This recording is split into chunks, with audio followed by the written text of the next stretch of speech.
This story is titled, Gave Mom an Expensive Gift for Her Birthday, but She Threw It Away, Called Me a Failure.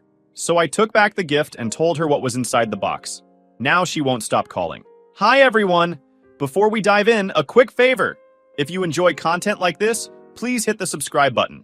It's free, supports the channel, and make sure you never miss out on amazing videos. Alright, let's get started. Hey guys, 30 female, thought about posting this a million times, but it always felt like too much to unpack. As I'm thinking about everything happened, I think I was too young to understand how fragile life really was. I mean, when you're a kid, you just assume everything stays the same. But sometimes it just takes one day, one moment, to flip everything on its head. That morning felt ordinary. I was 12 and Dad, already dressed for work, ruffled my hair. Morning, Ellie. Ready for school? He asked. Yeah, I guess, I mumbled, half asleep. Mom sat at the table, glued to her tablet, barely acknowledging him as he kissed her cheek. See you later, Jen, he said. But she only muttered, uh-huh. They hadn't been talking much lately, like they lived in separate worlds. As I grabbed my backpack, Dad smiled. Dinner's on me, Friday. You pick the place. I grinned, thinking about my favorite pizza spot. It was the last time I saw my dad. The day went on like usual. I sat through classes doodling in my notebook instead of paying attention. Then suddenly, during my last class, the principal came and asked me to follow her to her office. When we got there, Mom was already sitting in one of the chairs. She looked normal. She wasn't crying, but she was holding a tissue in her hand. Ellie, she started, your dad passed away today. I froze. Passed away? What did that even mean? What? I managed to ask. She sighed, like she didn't want to have to explain. He collapsed at work. They think it was a heart attack. My dad was only 43. He wasn't sick or anything. He was strong, always lifting heavy stuff at work and going on hikes with me during the summer. How could he just not be here anymore? Mom leaned over and patted my back awkwardly. I know it's hard, she said, like she was reading from a script. We'll get through this. That night, the house felt emptier than ever. I didn't understand how someone could just be gone. One minute he was there, drinking his coffee and cracking jokes, and the next, he wasn't. I couldn't sleep, so I wandered downstairs to get some water. That's when I heard Mom talking on the phone in the living room. She was talking to her friend, and I heard her saying, Honestly, Marlene, she said, this might be a blessing in disguise. Being a widow is so much easier than going through a messy divorce. She kept talking, and I couldn't help but listen. Now I don't have to deal with lawyers or splitting anything. The house is mine. The savings are mine. I'll just play the grieving widow for a while. It's not like anyone will question it. I felt like I was going to throw up as I stood there in the dark hallway. Was this real? Did my mom just say that? She laughed, a smug laugh, and I had to clamp my hand over my mouth to keep from screaming. I couldn't believe what I was hearing. My dad, the man who had done everything for her, was gone, and she was already thinking about what she could gain from it. The funeral was a blur. I wore a black dress that didn't fit quite right because we'd bought it last minute. People kept coming up to me saying how sorry they were, how much Dad meant to them. Mom sat at the front, dabbing her eyes with a tissue every so often. To everyone else, she looked like a grieving widow. Aunt Marcy was the only one who seemed to see through it. She pulled me aside after the service and hugged me tight. You're going to be okay, Ellie, she said softly. You're stronger than you know. I wanted to believe her, but I wasn't sure how. After the funeral, the house felt like a ghost town. It wasn't just Dad's absence that made it feel empty, though that alone was like a giant hole in the middle of everything. But something heavier lingered. Mom couldn't even look at me without her face twisting into something between disgust and pity. You look just like him, she snapped once. No wonder you're so awkward. She treated me like I didn't belong, as if everything I did was a reminder of the life she wanted to erase. The more she threw herself into cleaning out Dad's things and redecorating the house, the clearer it became. She wasn't just grieving. She was rebuilding. And I wasn't part of the blueprint. The day after the memorial, Mom started making changes. She went through Dad's closet, pulled out all his clothes and dumped them in black trash bags. A week later, she started talking about making renovations to the house. We need to move forward, Ellie, she said one morning over breakfast. The living room could really use a fresh coat of paint. Maybe something brighter, more cheerful. Every time I tried to stop her, she brushed me off. So I kept silent. As the weeks went on, the changes kept coming. It was like she was erasing him, bit by bit, until there was nothing left. I tried to talk to Aunt Marcy about it one night when I stayed over at her house. She's acting like Dad didn't even matter. Marcy said, Your mom's always been complicated, she said carefully. I know this isn't easy for you, Ellie, but just remember, you're not responsible for how she copes. You've got to focus on yourself, okay? I nodded, but her words didn't make me feel any better. 3 months after Dad's memorial, my mom decided to surprise me. We were eating dinner together, just the two of us, like always. So, she started, not looking up. I've been seeing someone. I gave her a glare. I was totally shocked. What?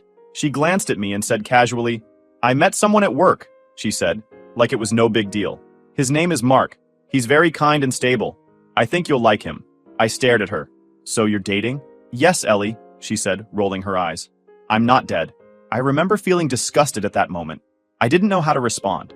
It had been just 3 months since Dad had died, and she was already moving on like he'd been a phase in her life instead of her husband. And just like that, I started coming home to find Mark having dinner with my mom.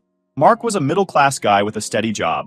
He wasn't flashy or wealthy, but he could afford things we usually didn't, like brand-name sneakers for his kids, or the occasional weekend trip to the mountains. It was clear Mom saw potential in him, not just as a partner, but as someone who could elevate her life in ways Dad never could. She latched onto him quickly, her behavior shifting almost overnight. Suddenly, she was cooking elaborate meals, the kind we never had growing up. Mark had 2 kids from his previous marriage, which he mentioned casually the first time we met. He said it like it was no big deal, but the moment stuck with me. I couldn't help but wonder what they were like and how they fit into this new dynamic. Dinners quickly became awkward.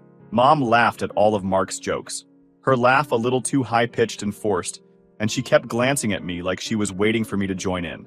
Mark, on the other hand, didn't say much to me. He kept his distance, only asking a few questions about school before going back to his meal. Over time, I got used to him being around, even if it still felt off. He wasn't mean or unkind, just distant. I didn't know if it was intentional or if he just didn't know how to connect with me. Either way, I learned to keep my interactions with him surface level, nodding and answering when necessary, but never offering much. Then, one evening, everything shifted. Mom announced it. Ellie, Mark and I are getting married, she said, smiling like a teenager. Isn't it wonderful? I didn't know what to say. It wasn't wonderful. It wasn't even okay. But Mom was looking at me with that expectant expression, the one that told me she wasn't asking for my opinion. She was telling me how I was supposed to feel. That's great, I said, forcing a smile. Mark and Mom got married in a small ceremony a few months later. My mom seemed lighter, happier, like she was trying on a new personality that fit better than the one she'd had with Dad. After the wedding, Mark and his kids, Bryce and Olivia, moved into our house. That's when everything really started to change. When Mark and his kids moved in, Mom threw herself into making them feel at home. New clothes, fancy meals, even redecorating their rooms, while I was left with hand-me-downs and silence. I've done enough for you, she'd say whenever I asked for anything. Why don't you try earning your keep for once? It was clear she was building a new family, and I wasn't part of it. Bryce and Olivia were close to my age. Bryce was 14 and Olivia was 13, but we couldn't have been more different. They both came with a lot of stuff: designer clothes, high-end electronics, and a sense of rudeness that took up more space than their luggage. Within a week, Bryce had claimed the second largest bedroom in the house, and Olivia had turned my old art corner into her creative studio. Mom didn't ask me how I felt about any of it. We need to make them feel at home, she said when I tried to bring it up. Don't be selfish, Ellie. I wasn't trying to be selfish. I just wanted to feel like I still mattered in my own house. Life with Mark and his kids quickly turned into a balancing act, where I was the one constantly left off the scale. Mom changed a lot. She was always running around doing things for Bryce and Olivia, taking them to soccer games, helping with school projects, buying art supplies, and I was left to fend for myself. Mark wasn't much better. He treated me like an afterthought, someone who was there but didn't really matter. He'd pat my shoulder and say things like, "Hey, kiddo," but he never tried to get to know me. Most of the time, he was too busy doting on Bryce and Olivia to notice I existed. By the time summer rolled around, I'd started spending more and more time at Aunt Marcy's house. Her little cottage felt like a safe haven, a place where I could just exist without feeling like I had to fight for space. Marcy said one evening, watching me unpack my overnight bag for what felt like the 100th time, "You don't deserve this. You know that, right?" I nodded, but deep down, I wasn't so sure. At home, things continued to get worse. Mark started taking the family on trips, but I was never invited. "You'll just be bored," Mom said when I asked why. "Besides, someone needs to take care of the house while we're gone." I spent those weekends alone, cleaning up after everyone and wondering why I wasn't good enough to be part of their perfect family. It reached a point where I got fed up with being treated like trash. So by the time junior year started, I had one clear goal: get out. I didn't know exactly how or where I'd go, but I knew I had to leave that house. Mark and Mom were busy building their new perfect family with Bryce and Olivia, and I was just a ghost that happened to haunt the same space. That year, I threw myself into school like never before. I figured if I could keep my grades up and stack my extracurriculars, I'd have a shot at getting into a good college far away. I was already working on my applications in secret. The day I brought up college was a disaster. It was a random Tuesday night, and we were all sitting around the dinner table. Mark, Bryce, and Olivia, who was scrolling through her phone, pretending to listen. I waited for a lull in the conversation before carefully speaking up. "Mom," I said, trying to sound casual, "I've been looking at colleges. I think I want to study business and marketing." The room went silent. For a second, I thought I'd imagined it, like maybe they didn't hear me, but then Mom stared at me. "College?" she repeated. "Yeah," I said. "I've been doing research, and there are some good schools nearby."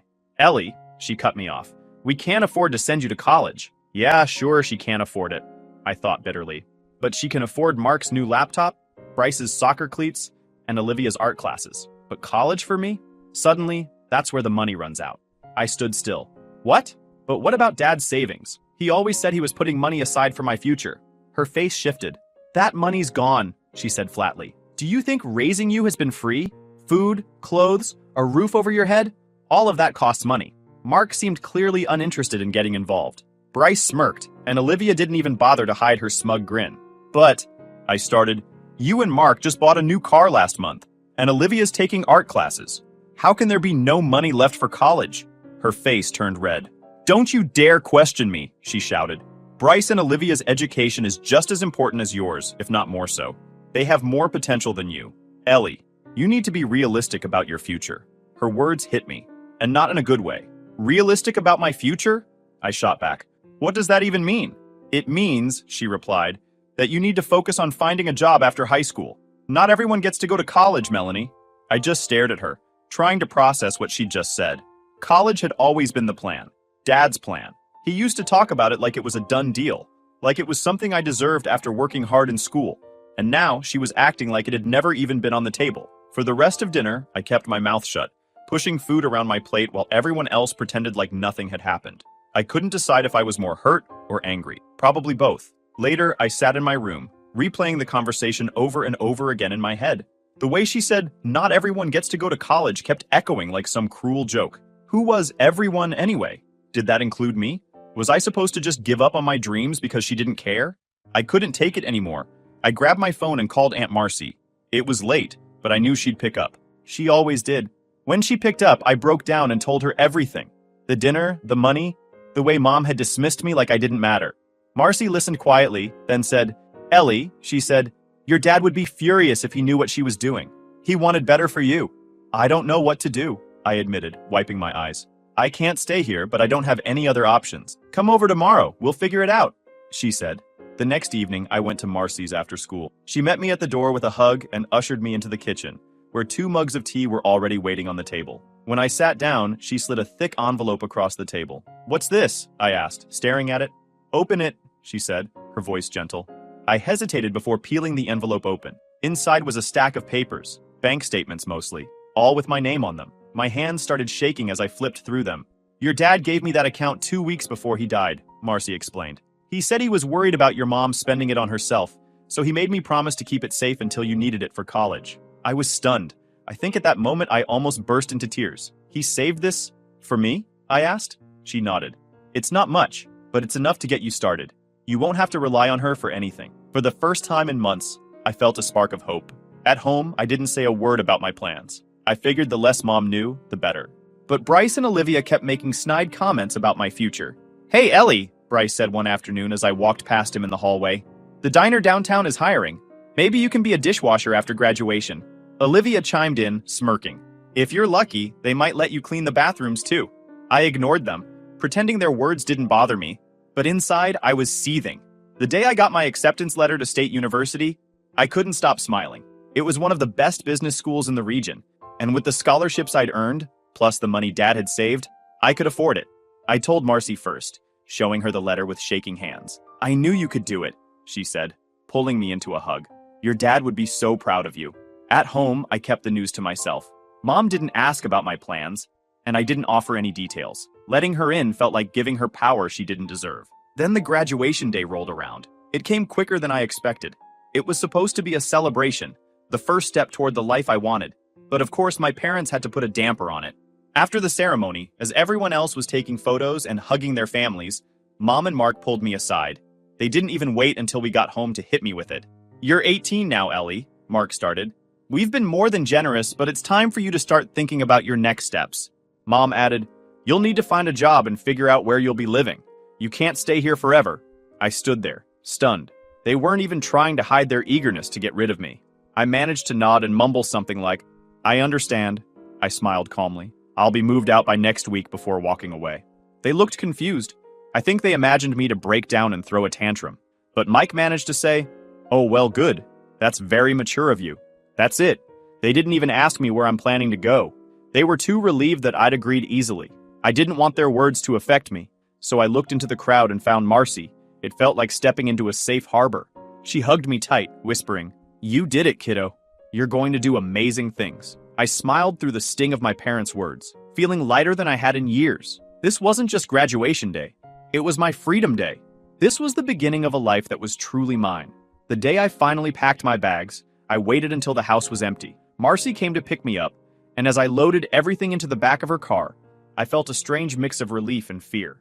This was it. I was leaving, and there was no turning back. "Are you ready?" Marcy asked, watching me carefully. I nodded. "Yeah, I'm ready." We drove to the apartment I'd arranged near campus, thanks to a combination of scholarships and the money Dad had saved. Marcy helped me unpack, giving me advice about everything from meal planning to budgeting. She even stocked my fridge with groceries before she left. As I stood in the middle of my new apartment that evening, I felt a sense of freedom I hadn't experienced before. The next few months were a whirlwind of classes, part-time work, and navigating life on my own. My university wasn't too far from home, but it felt like a completely different world.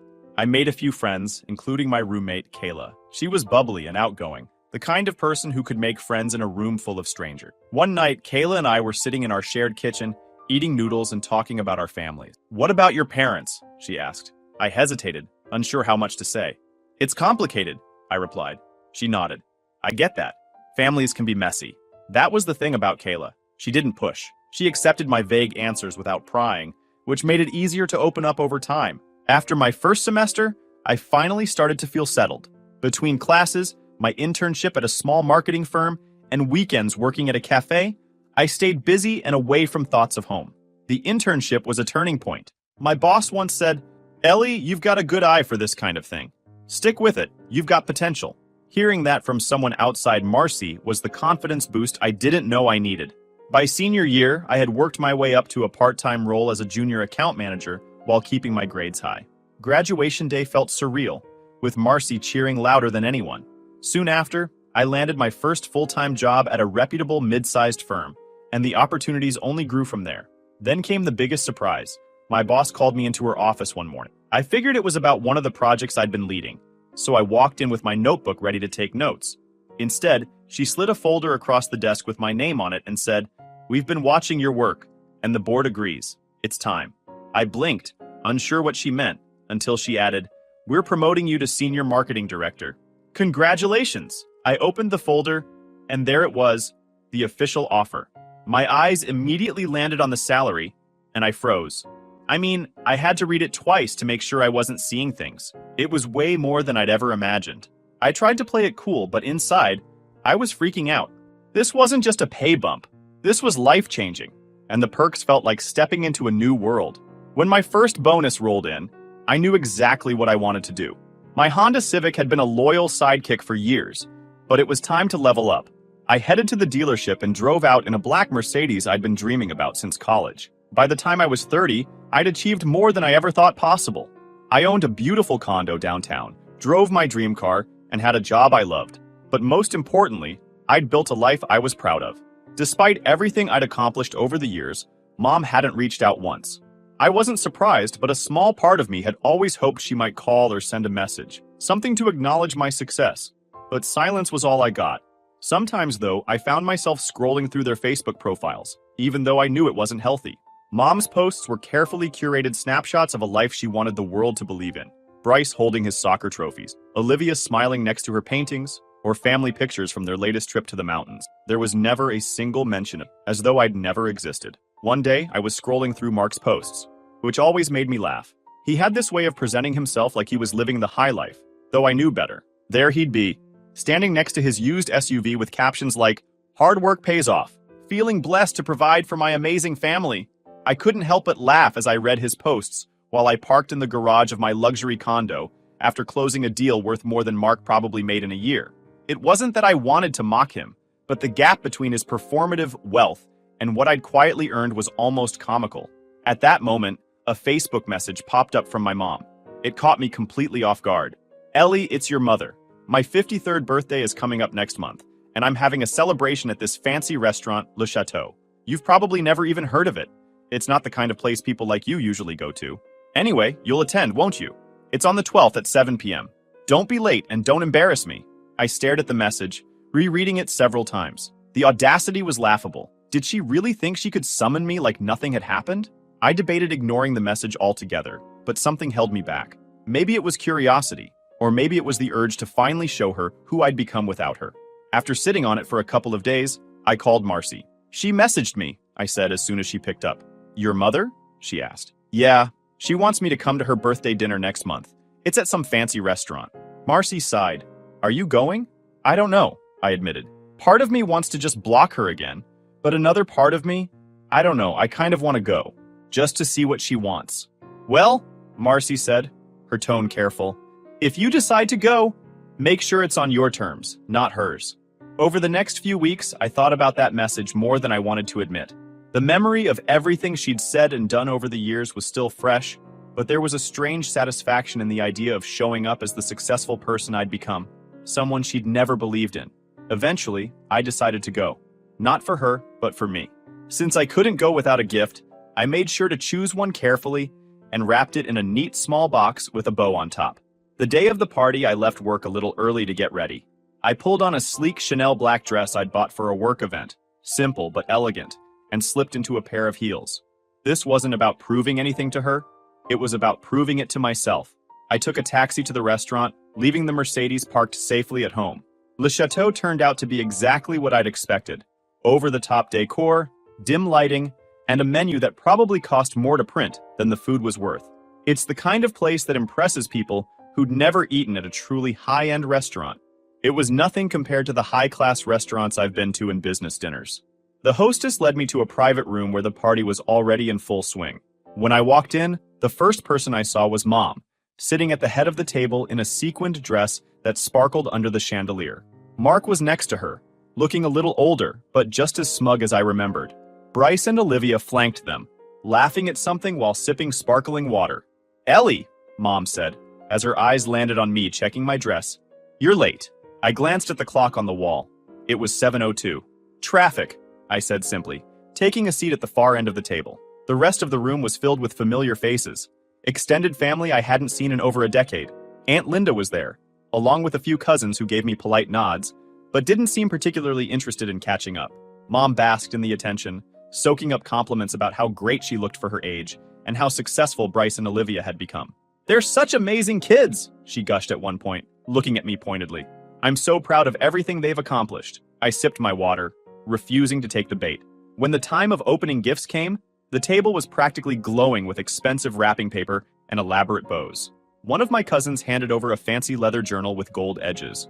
Mom smiled as she ran her fingers over it like it was some rare artifact. Aunt Linda brought a pair of crystal candle holders that caught the light, making them look way fancier than they probably were. Another relative handed her a skincare set, the kind that screams not cheap just from the packaging. The pile of gifts on the table was starting to look like a small boutique display, and Mom was absolutely eating it up. Then it was Bryce and Olivia's turn. They stood up. Olivia carried a large box, while Bryce looked smug, clearly ready to soak up the praise. "Mom," Bryce started, and it still didn't sit right hearing him call her that. "Olivia and I pooled our money to get you something special." Olivia set the box on the table with a dramatic flourish and carefully removed the wrapping, revealing a top-of-the-line luxury coffee machine, complete with all the bells and whistles. "It's the best on the market," Bryce added, his tone dripping with pride. "We figured it would be perfect for your mornings." Mom gasped, her hands flying to her chest as she stared at the machine like it was a golden trophy. Within seconds, she was in tears, pulling both of them into a tight hug. "You two are just so thoughtful," she gushed. Finally, it was my turn. All eyes turned to me as I reached into my purse and pulled out the small, neatly wrapped box. "Well, Ellie," Mom said, "is that all? Or is this just some last-minute attempt to keep up?" I gave her a fake smile and placed the box on the table, sliding it toward her slowly without a word. She picked it up, turning it over like it might bite her. "What's this supposed to be?" "Open it and see," I said, leaning back in my chair, completely unfazed by the theatrics. She slammed the box back down on the table, making the silverware rattle. "This is exactly what I'd expect from you," she spat. "You show up here in that plain dress, probably the only decent thing you own. You took a taxi, didn't you? Let me guess, you couldn't afford a car. And now you bring me this? A tiny empty box? What could possibly be in here that's worth more than a decent meal at this restaurant?" She threw it back at me. It skidded, leaving a scratch in the cheap veneer. Bryce and Olivia chuckled under their breath, clearly enjoying the show.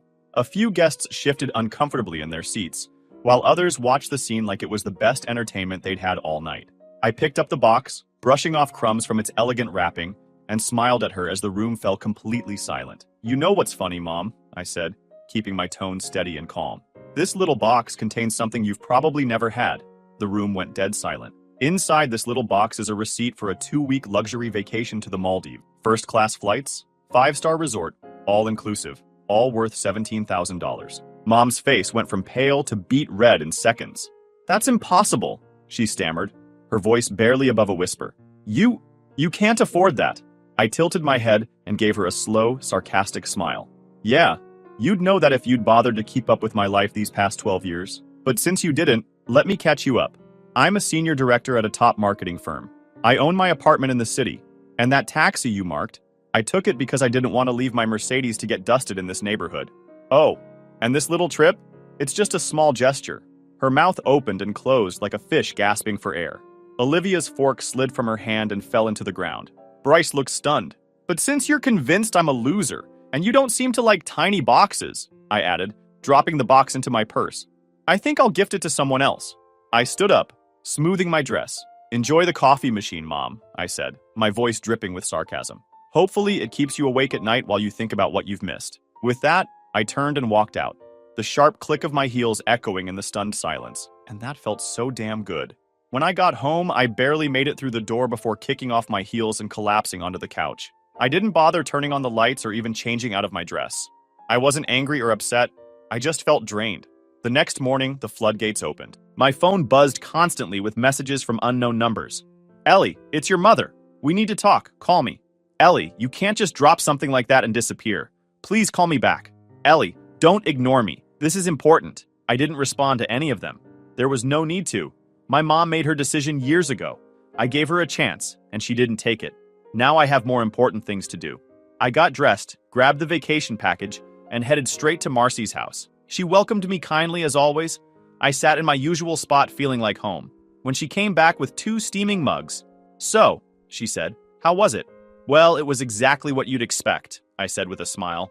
She was her usual self. Nothing's changed. "And you? How did you handle it?" she asked. "Better than I thought I would," I admitted.